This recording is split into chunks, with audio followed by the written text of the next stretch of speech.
Hello everyone. Today is 31st of July. Now it's 6 o'clock in the evening Moscow time. I'm Levan Gudadze and this is second news update for the day during the live stream. And dear friends, I can see some questions in the chat and I will try to answer on some, but let me notice that this is not a community chat. This is a news update, and during the work days I will have news updates, second news updates during the live stream, and community chat will be on Sundays as always. Well, if you, of course, as I said quite a few times before, if you want to highlight certain topic or question during the streams on work days, you can send your comment or question through PayPal, Patreon, Boosty, and or through donation alerts right during the live stream, because that platform only operates during the live stream, donation alerts. And of course I will try my best to not just highlight your question or comment, but to give you an informative answer. And well, now let's talk about news. And first of all, report from RIA Novosti that supreme leader of Iran, Ali Khamenei, made a statement according to IRNA news agency and said that Israel will pay heavy price for killing of political leader of Hamas. Of course, many members of our community, everybody, I guess, at this point, well informed that there was an assassination of Hamas political leader Ismail Haniyeh in Tehran.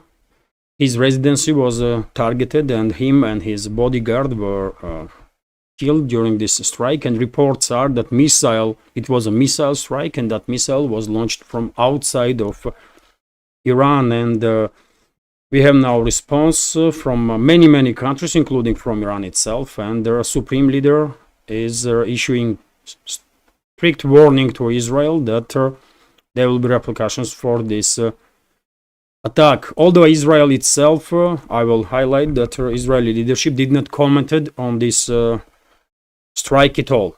There was no statements from Israeli officials, at least until now. Israel is not acknowledging its involvement in this attack.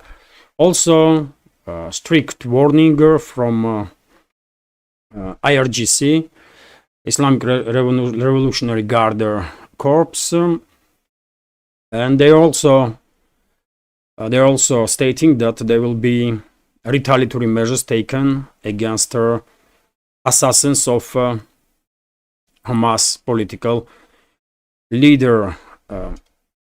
Also, by the way, unsurprisingly, Hamas itself is warning Israel that there will be retaliation, and it's not Hamas. Just about every country in the region and every movement, armed or political, condemned this attack on Ismail Haniyeh. And many of them issued strict warnings, and well, Turkey is not exception.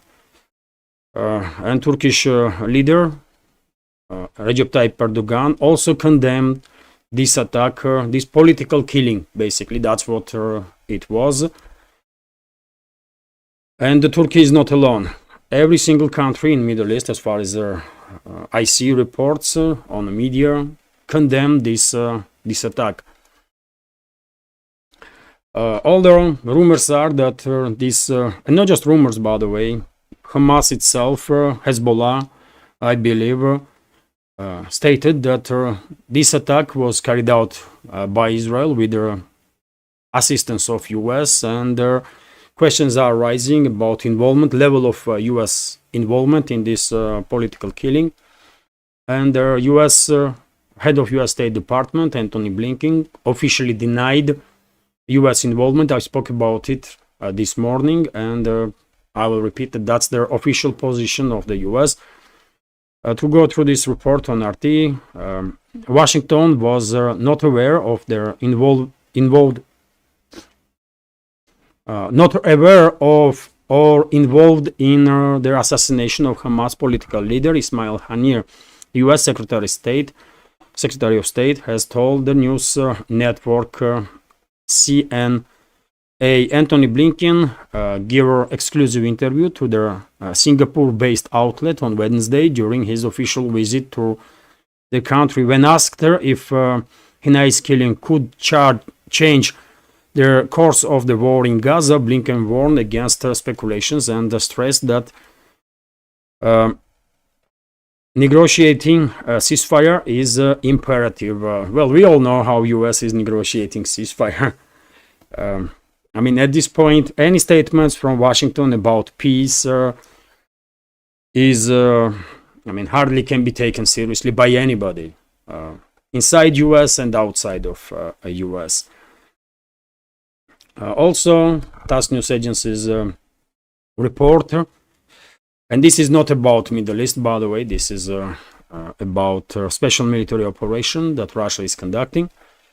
And today, Russian president made decision, issued decree that every recruit in Russian armed forces will simultaneously, at one point, very same day, I guess, he or she will sign a contract with the armed forces, will receive 400,000 rubles, and same will be done by regions of the Russian Federation, and at least 400,000 rubles, as I understand, will be added.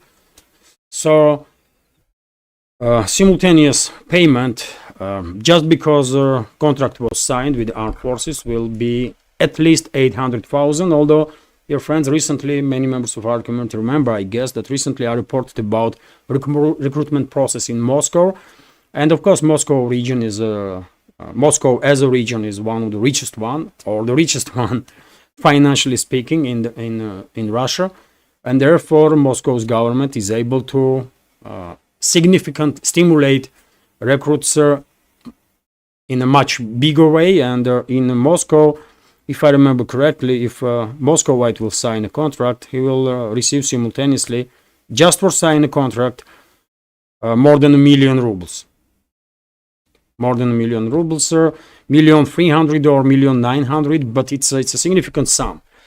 And overall, Muscovites will receive as a salary and bonuses about 5 million rubles, more than 5 million, I believe. And in other regions of the Russian Federation, this number will be around 3-4 million, I guess, because, as I said, Moscow is much more richer than many other regions in Russian Federation and can stimulate recruits in a different pace. But it is important that some very significant bonus is being added to recruitment process. TASS News Agency, and dear friends, if you remember, just about a couple of weeks ago, former president of Russian Federation and current deputy chairman of the Security Council stated that since the beginning of special military operation, more than 200,000 citizens of Russia sign up to serve in army. Excuse me, which is of course huge number, and at this point, this number probably are even higher, significantly higher, I will say. TASS News Agency is also reporting that Russian air defense systems shut down 2 US-made ATACMS long-range missiles close to Krasny Luch settlement in Lugansk People's Republic. No report about casualties on the ground or more or less significant damage at this point. Also, RT is reporting that, not just reporting, but RT is sharing video of destruction of yet another Western-made battle tanker. In this particular case, it's Leopard. And we can watch this video. By the way, you can clearly identify silhouette of this tank. It's a Leopard 2 A4 or A6. RT is reporting that it's A4, so probably it is. And well, this tank was first targeted by FPV drone, as I understand. Yes, it's I mean, it's difficult to say from this angle. It's A4 or A6. It's definitely Leopard 2 though. And well, as you can see, tank got hit, and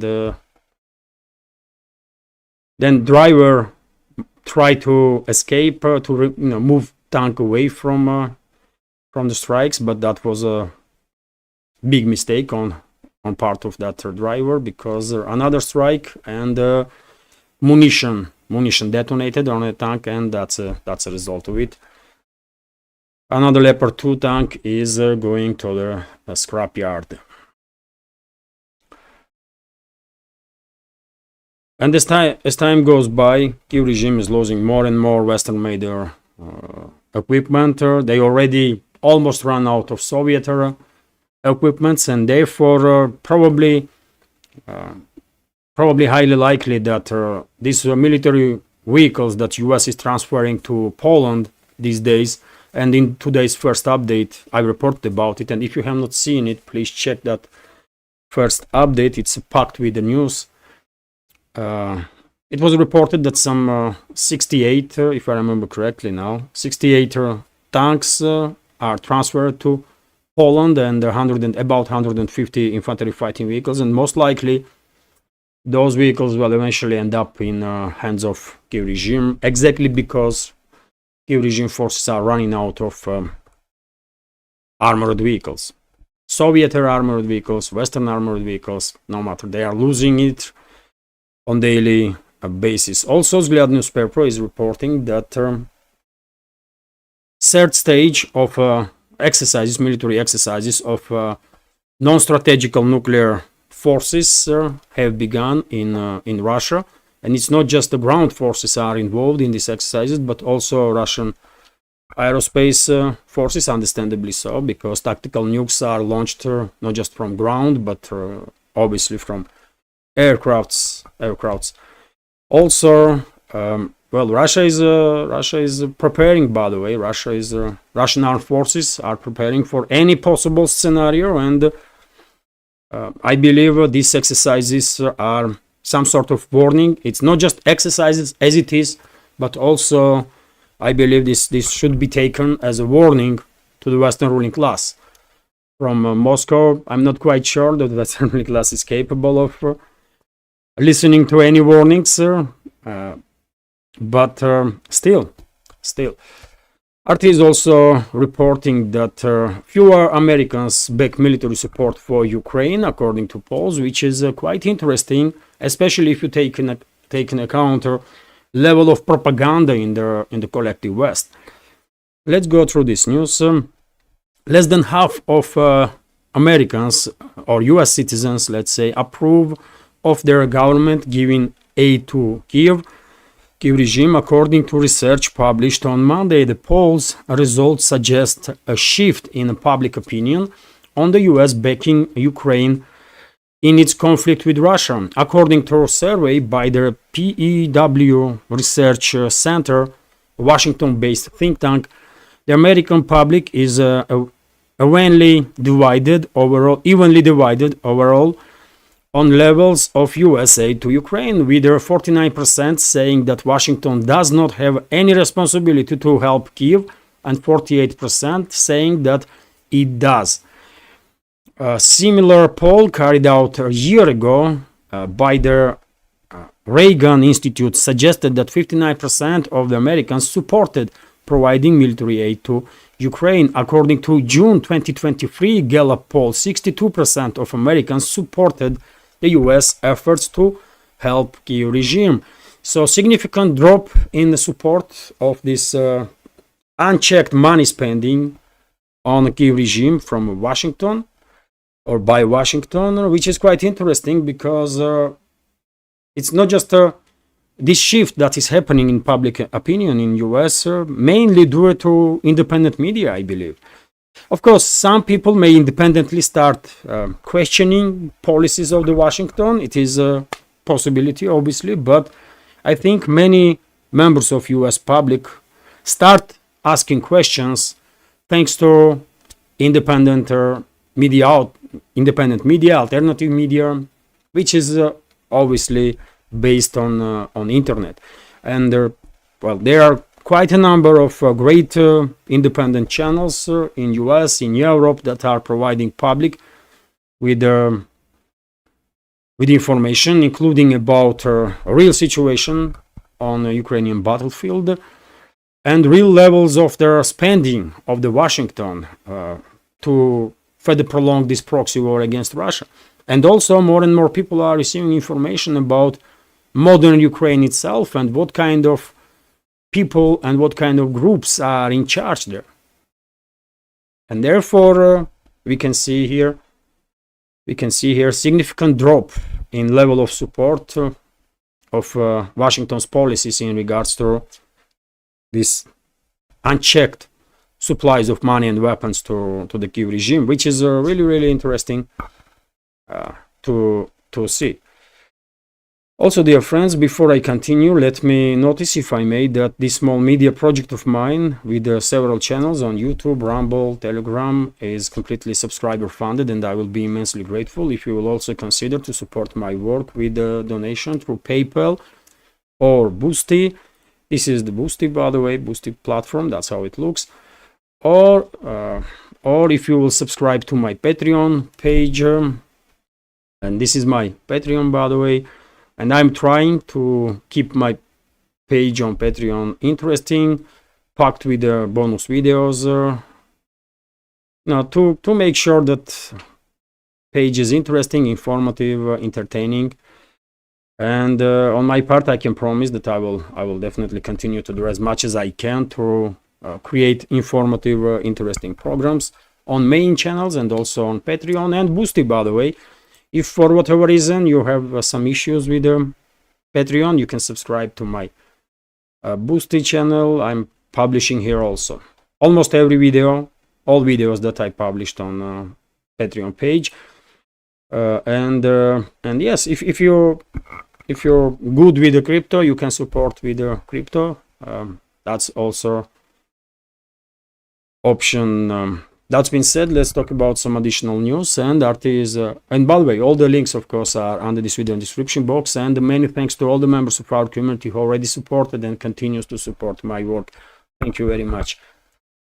And additional news, RT is reporting that Algeria recalls its ambassador to France. Yet another level of escalation between Algiers and Paris. So Algeria has withdrawn its ambassador to France in response to French President Emmanuel Macron's support for controversial Moroccan autonomy plan for their disputed territory of West Sahara. Algeria and Morocco are in territorial dispute for a really long time, and seems like current leadership of France is in open support of Morocco in this conflict. And this is the reaction of Algeria, which was of course colonized by France for a very longer time, and relationships never really become good between the two countries, and probably it will take I don't know, decades, maybe centuries before relationships were really normalized. Their actions on Tuesday came just hours after Macron announced that the decision in a letter to Morocco's leader, King Mohammed VI.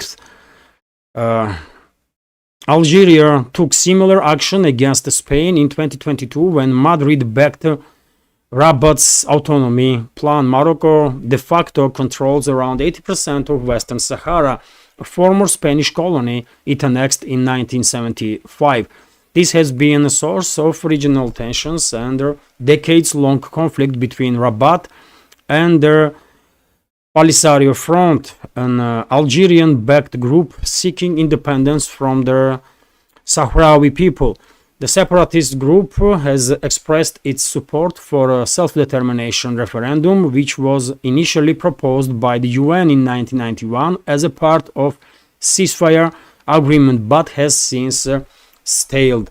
So that's the situation. If France has not enough problems, then, well, another one. Further escalation of the relationships with Algeria. RT is also reporting about quite interesting statement from a US official that India will never be US ally. Interesting, isn't it? So India is a great power, but it will never be an ally or partner of the United States. US Deputy Secretary of State Kurt Campbell has stated. He added, however, that maintaining good relations with New Delhi is strategically important.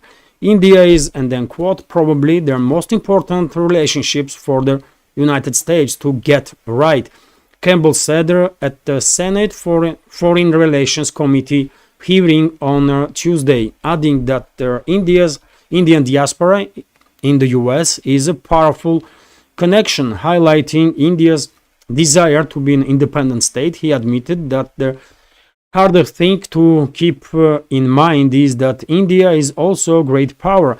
It has its own beliefs, its own interests.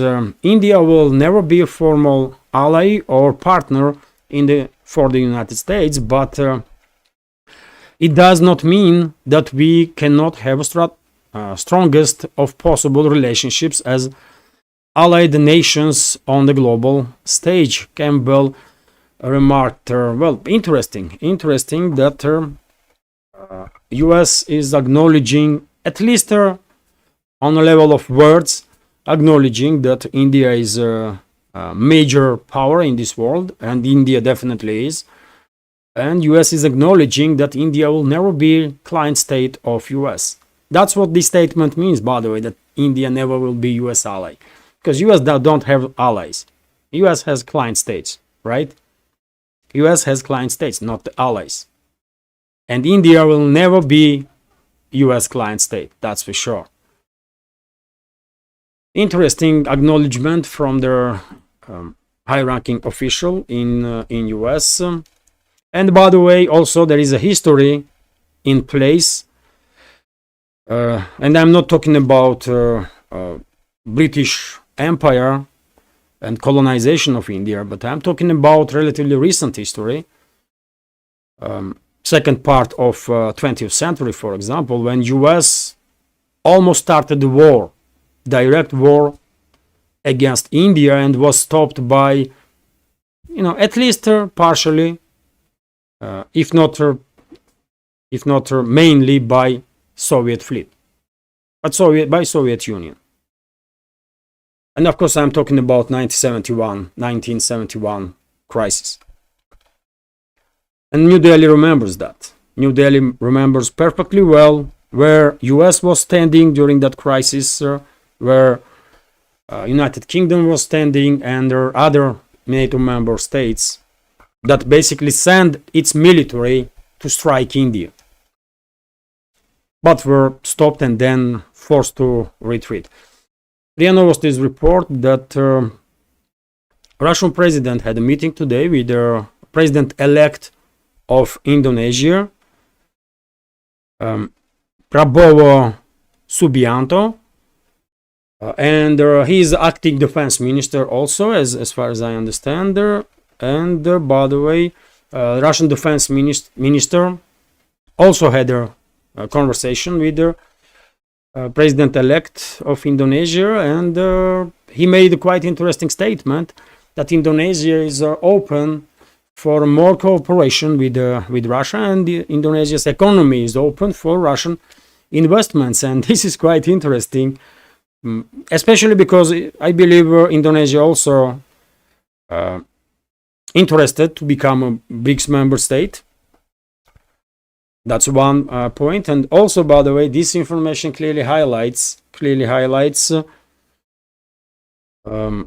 how isolated Russia is, according to Western ruling class and Western propaganda outlets.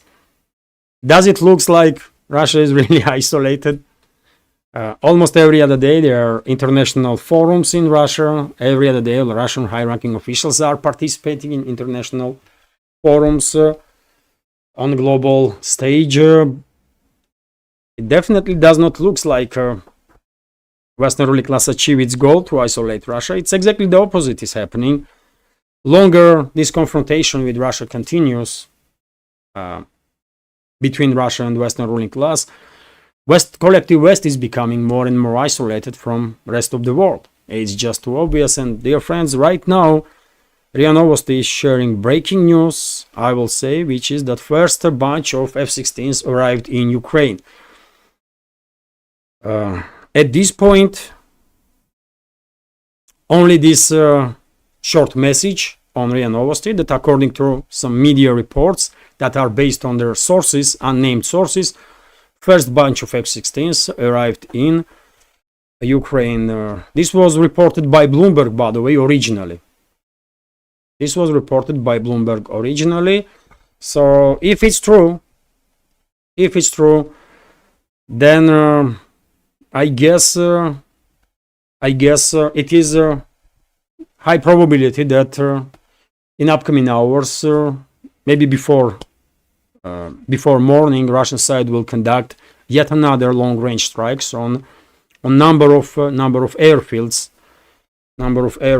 of Kiev regime.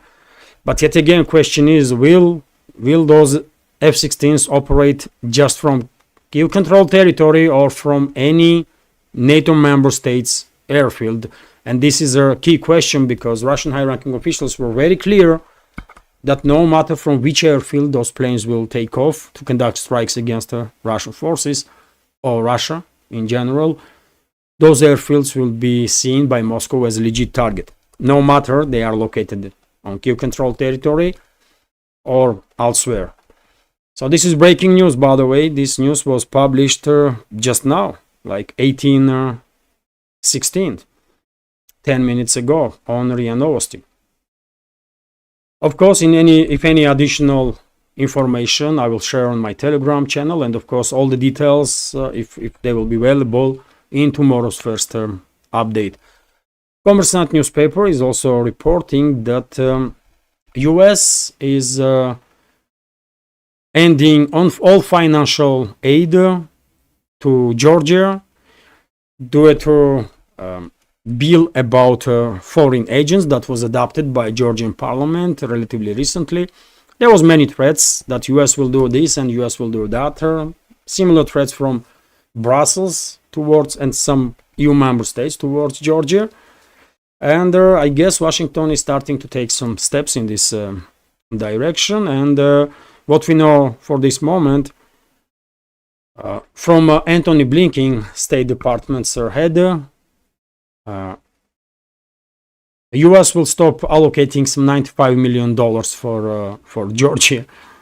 Okay, I don't think Georgia will care that much about this $95 million. Blinken can keep that money for himself. Or if a US administration had any dignity, they will spend all those millions and billions that they send all around the world to boost influence of the Western ruling class. If they will spend that money to crumbling infrastructure in US itself, and if they will help US citizens with those funds, that will be great. But of course they're not gonna do it, by the way, because they don't care about US citizens at all. They never did. They just never did. RT is reporting that Russian electricity supplies to China hit record low, which is quite interesting, isn't it? So, electricity exports from Russia to China plummeted to record low levels in their first 6 months of this year. Business Daily, Kommersant reported on Tuesday, citing Chinese customs data. Between January and June, Russia's power exporting company Interrao supplied about 465 million kilowatts to China, which is 76% less than during the same period last year. Their publication cited the low water availability in Russian water reservoirs, also lack of generation capacities due to these low water reserves, and reports and repairs at the thermal power plants in the Far East as reasons for the decrease. Well, it happens sometimes. There might be not that much water in the reservoirs, so that hydroelectric power plants are generating just about enough to supply Russian regions in immediate vicinity. And if simultaneously some thermal power plants are also on repairs, then what you're gonna do? Exports of electricity gonna drop and drop significantly, and they did, like 76% drop in these first 6 months compared to previous year. That's significant. But I guess next year things will change, and we will see even higher numbers in terms of rise in Russian exports of electricity to China. RIA Novosti is also reporting, and I will enter this media part of this update on this news that State Duma adopted a law to ban sales of the energy drinks to underage kids. Here in Russia, everybody under 18 is underage, like it is in Europe, I believe, but in US it's 21, isn't it? Under 21, you are still being seen as underage. So it's a good law. I support this. Great news, but I have a question. First of all, this law will be enforced from 25, which is strange. Why not immediately? And I also have a question. Why on earth these energy drinks companies were able, or markets were able to sell these energy drinks to underage kids anyways? I mean, it's clearly someone made some big mistake along the way, isn't it? And now State Duma, which is Russian parliament, is dealing with this mistake. These energy drinks are harmful. I believe they are definitely not good for health, and especially for the health of the young. So therefore, these drinks should never be sold to youngsters. But anyways, it is better to do it late than never. So at least from 2025, energo drinks, from March 2025, energo drinks will be banned for sale to underage people, and to kids. And dear friends, that's a media part. Of course, during the stream we had this breaking news that according to Bloomberg, first bunch of F-16s are already in Ukraine, which is well, interesting. Expected somewhat, and same time, well, now we will see what those F-16s gonna do. Not much, I guess, and I expect some strikes to take place on Kyiv regime-controlled airfields, especially in the western Ukraine, in upcoming hours, maybe night. We'll see. Anyways, let's go through some news that I also reported on my Telegram. That some news not always makes to main part of the updates because otherwise these updates will be like too long.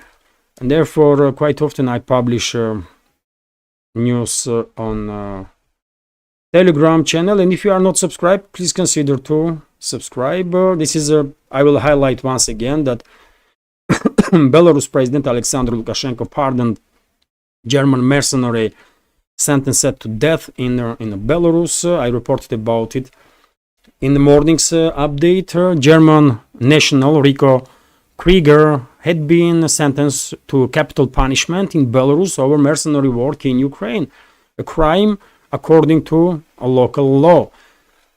And he was fighting on behalf of these neo-Nazi formations in Ukraine.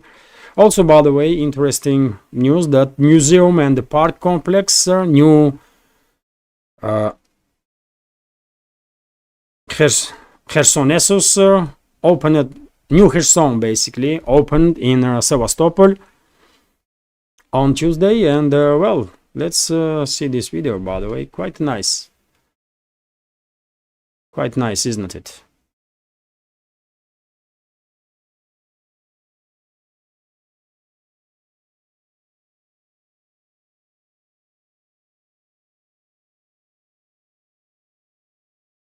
Crimea is, breathing again, by the way, because under Kiev controlled Crimea was forgotten.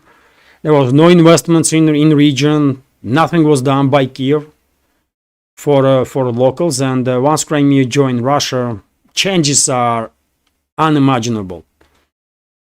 Changes are unimaginable in a positive way. Museums, investments, tourists, everything. And Crimeans are happy, and if they are happy, Russia is happy also. Of course, this is a video of this third stage of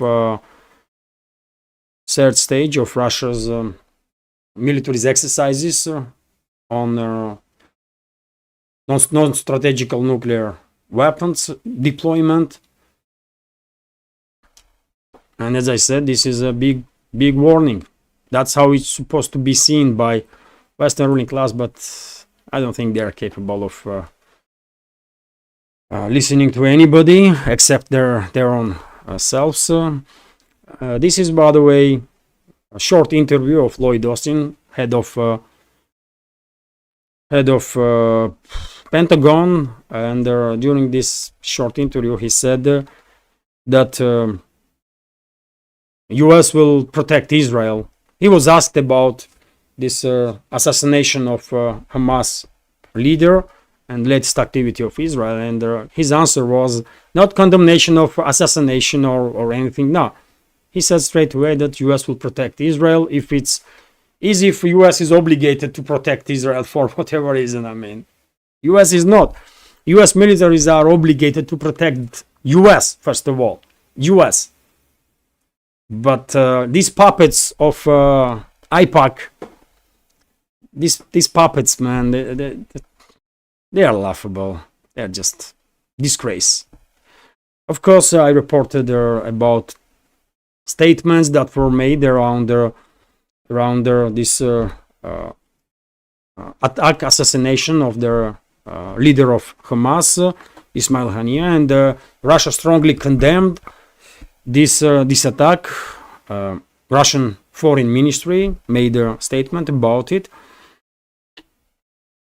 China condemned, and every other country, by the way, with the exception of collective West countries, every other country in this world, almost every, condemned this attack.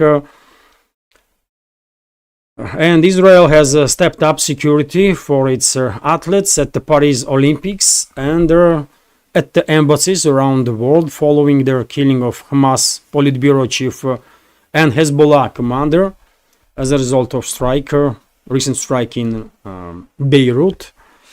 Hamas leader was assassinated in Tehran. One of the Hezbollah's commander in Beirut, capital of Lebanon. As I already said, Israel, according to Supreme Leader of Iran, Ayatollah Khamenei, Israel will be severely punished for the murder of Hamas leader Ismail Haniyeh. This is a statement, strong warning. I already said that President-elect and simultaneously Defense Minister of Indonesia, Prabowo Subianto, had a meeting with Russian President. He arrived in Russia. He had a meeting with Russian President and also with Russian Defense Minister. Then this video, by the way, freight train derails in Iowa, US. Well, quite a dramatic video here. Well, catastrophes on railways happened just about everywhere, unfortunately. But for whatever reason, in US, those derailments are happening quite often. And our friends from US, members of our community, probably will confirm this. because every other month there are some tragic incidents on the railways. Maybe that's an issue of infrastructure, maybe some other, but some other reasons. But also, by the way, today authorities evacuated Bratislava International Airport due to bomb threats. I share a video of this process.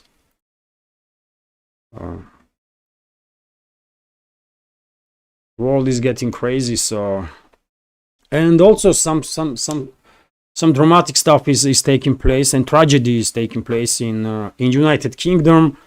Stabbing is becoming emergency in US. Unfortunately, tragedy happened recently. 3 girls were stabbed, young girls, children basically were stabbed, and of course people get very angry, very mad about the situation. And there was you can see here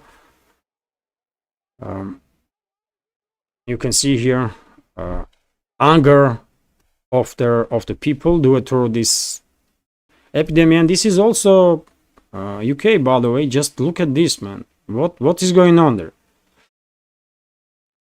Just take a look, man. With machetes. I mean, these people, gang members, I guess, are running around and trying to kill each other with machetes, with chains. This is crazy, man. This is definitely don't looks like developed pictures or videos from developed country where law is respected. Just look at this. If this was Russia, by the way, there would be one warning shot in air, and then that's it. One warning shot in air, and then bye forever. That's it, man. You're not gonna allow these crazies to run around with machetes and threaten people, man. It's not normal. And I can understand the anger of the locals. Although, by the way, this video with machete guys were filmed somewhere else in some other seaside city, and this disturbances happened in another city. So hundreds of people took their streets of Southport following the stabbing of children at the Taylor Swift dance class, which left 3 young girls dead. Vigil was hijacked by protesters who took part in violence and thuggery. UK's PM Keir Starmer said in a riot that left more than 50 police officers injured. This Keir Starmer, instead of addressing crime in UK, went after these angry people. Justifiably angry people, which is crazy though. This Keir Starmer is even worse than Rishi Sunak was, seems like, Absolute nightmare, man. What is going on in UK, man? This is shame. Meanwhile, in southern on-sea, machete welding gangs battled each other. You just saw that video on the streets of the seaside town, causing panic and fear among locals. So I don't know, man. Something is wrong with UK, man. Big time. UK needs some proper government. Otherwise, it's going in a trajectory of downfall, man. It's crazy. This is video of arrival of Indonesia's president-elect with security detail and motorcycle. Also video of Russian strike with a glide bomb on one of their points of concentration of Kiev regime forces in DPR, Yuzhno-Donbasskaya mine. This is also interesting news that Rosatom begins full supply for India's Kudankulam nuclear power plant second phase. 12 fuel company of Rosatom has started implementation of the nuclear fuel supply contract for third and fourth nuclear reactors of their Kudan-Kulam nuclear power plant. Well, great. It's always good to see increased levels of cooperation between Russia and India. I see India as a strategic partner and friend of Russia. You know my attitude towards India, so Then I shared update from news summary, military summary. Sorry. Also, I already said that Blinken denied U.S. involvement in assassination of Hamas political leader. Then post about casualty numbers, about progress of Russian special military operation during the previous 12 to 24 hours. And by the way, just look at this report. By the way, you can check it on my Telegram. Casualty numbers on daily basis on side of Kyiv regime is at least 1,500 to up to 2,000 military personnel every single day. And I remind you, dear friends, that Abdi Alaudinov, head of Ahmad Special Forces, made a statement that according to his information, Kyiv regime forces already suffered about 700,000 KAA since the beginning of special military operation, since the beginning of this proxy war by West against Russia. I will say this way: 700,000 military personnel on side of Kyiv regime have been KA'd on the battlefield, according to Abdi Alaudinov, Major General of the Russian Armed Forces. Also, by the way, this is also important, a red flag is raised over the Jamharan Mosque in Iran in revenge for the murder of Ismail Haniyeh, political leader of the Hamas. Red flag in the Shiite tradition symbolize both unjustly spilled blood and the call to avenge the murdered person. And Iran is, of course, predominantly Shiite Muslim country. So red flag was raised on the mosque. This is video of malfunction of Ukrainian .U missile system. During the launch, it exploded, and well, I mean, you can see results of that. Unsurprising news about Boeing, that company posts 1.4 billion loss in the second quarter, wider than expected. Well, I don't know how anybody expected the less losses on part of Boeing. I would be very much surprised if this company will survive it all current turmoil that it finds itself, It seems logical to me, this company to be divided on number of companies, and then just maybe in that case quality control will increase. I don't know. I also shared, dear friends, video from Judge Napolitano. He had Professor Jeffrey Sachs as a guest. And as many members of our community know, whenever I see update from channels that I follow, I post that video on my Telegram also. It might be helpful, because maybe you are looking for some update from certain channel, and if you see it on my Telegram channel, that may help. So why not, really?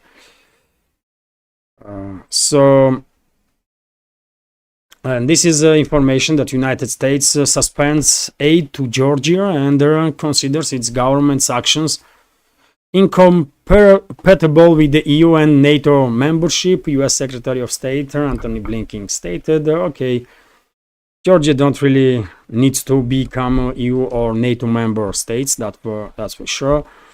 Also, by the way, interesting news that Russian border guards left Yerevan Zvartnots airport, where they had served for 32 years.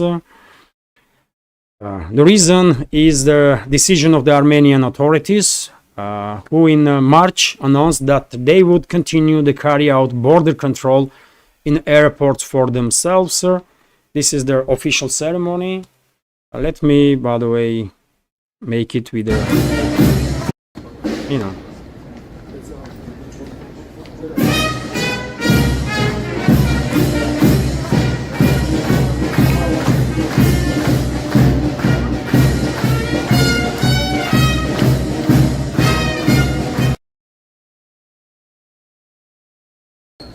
So yeah, many members of our community know perfectly well that I was saying for quite a while now that if it was up to me, I will withdraw all Russian forces from Armenia, not just border guards, but also there is base there, military base, because at some point Yerevan will demand withdrawal of Russian contingent entirely. And I would not give Pashinyan, this puppet of CIA, such an opportunity to then brag about forcing Russians out of Armenia. But Moscow is still trying to maintain some friendly relations with everyone, which is, in my opinion, will make no change really, because you cannot be friend to someone that don't want your friendship. And in case of Armenia, we all know that this republic, former Soviet republic, is run by a US US leadership, run by Western ruling class, and therefore it is impossible to normalize relationships with modern Yerevan. And this is it, by the way, when it comes to news part. Also on Patreon, I received this question from a member of community, Yaroslav Pelicek. He was asking, what about CV-90? This is infantry fighting vehicle. Are they good IFVs? Could you compare them with the BMP-3 and the Bradley? Our army will probably start using SV-90s. That is why I ask. Warm greetings, Yaroslav from Czech Republic. Thank you for your question, Yaroslav. This is SV-90, by the way. Of course, many members of our community are familiar with this infantry fighting vehicle. On the paper, they are good. On the paper, they should be better than Bradley and the Russian BMP-3. But in the battlefield, they perform quite poorly. On Patreon, at least on Patreon, I have a video. And I guess I shared some fragments on YouTube also some time ago from Patriot Park, Victory Park here in Russia, here in Moscow, where this trophy equipment is deployed. Western-made, Ukrainian-made trophy equipment is on display. And among those weapon systems are also SV-90, Swedish-made SV-90 infantry fighting vehicle. And yet again, on the paper, this machine should be beast, but in reality, they perform very poorly. I still remember that video of first battle of SV-90s when Russian soldiers take out two of these infantry fighting vehicles, one after another, and third one ran away, I believe. It was quite a long time ago, by the way. It was 2022, late 2022 or 2023. And therefore, I cannot say anything good about these vehicles. Yet again, on paper, they should be good. But on the battlefield, they did not perform well, while BMP-3s are actively used, and Bradleys also actively used, and they, in certain situations, they perform quite effectively. One may argue, but I cannot say this about SV-90. So it's expensive, high-end piece of military equipment that probably don't worth its price. This is my take on it, by the way. It's more armed than Russian BMP-3, but less agile, less maneuverable, and as I said, on the battlefield, it did not perform much. while BNP3s are operating on daily basis, Bradleys are operating on daily basis, and their operations, when they perform extremely effectively. In case of Bradley, that was unfortunate for our side, but I mean, one should acknowledge when, you know, truth, and Bradleys are good infantry fighting vehicles, yet again, unfortunately, but they are effective ones. These ones now, SV90s. Now, if it was up to me, decision-making process in Czech here, I will definitely pass on SV90s and I will buy Bradleys. Even all the versions, by the way, they are better than this piece of Swedish armor. This is my personal take, by the way, on the situation. I'm no military expert, so I you know, take it in account that I'm not military expert. So let me check now. Boosty, there is no question on Boosty, no question on donation alerts. So therefore, I will end this update now, if I may. And for the future, by the way, during the weekdays, when you see live stream, it's gonna be a news update first of all, but at some point during the stream, if I have questions, as I said, during the live stream on Boosty or donation alerts, or later on, I will try to answer to those questions. For example, if I receive questions for tomorrow's live stream, I will answer on them tomorrow. So this is it for now, dear friends. I see questions in a chat, but I cannot answer today because this is not a community chat. This is a news update. Community chat will be on Sunday, and you're more than welcome on Sunday's live stream to ask a question in the chat. But yet again, if you want to highlight some topic during the streams on work days, you can help this project by donating little on Patreon, on PayPal or Boosty, and sending question. Or if you are a member of community on Patreon and Boosty, you can send question anytime, by the way, you want. I hope I explain stuff and it's not too complicated. Yes, that's been said, let's end this live stream now. And in about hours time, hopefully this recording of this video will be published on Rumble also. So yes, this is it. Thank you all for participating, dear friends. Thank you all for your questions, commentaries, for activity in the chat, and many thanks to all the members of our community who will watch this update later on in a recording. Have a great day and take care. Bye for now.